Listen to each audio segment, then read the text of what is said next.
வந்ததையா இது எந்தெந்த சாமி தந்ததையா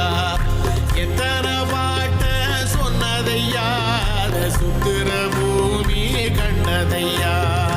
அடிச்சு வீசும் காத்துலையும் அந்த தகப்பராச சுத்துதையா பிடிச்சு பூக்கும் விதையிலும் ஒரு வம்சத்து கதையே உள்ளதையா 100 தலைமுறை சேர்ந்து செதுக்குன ஈர நலம் இது பாறையா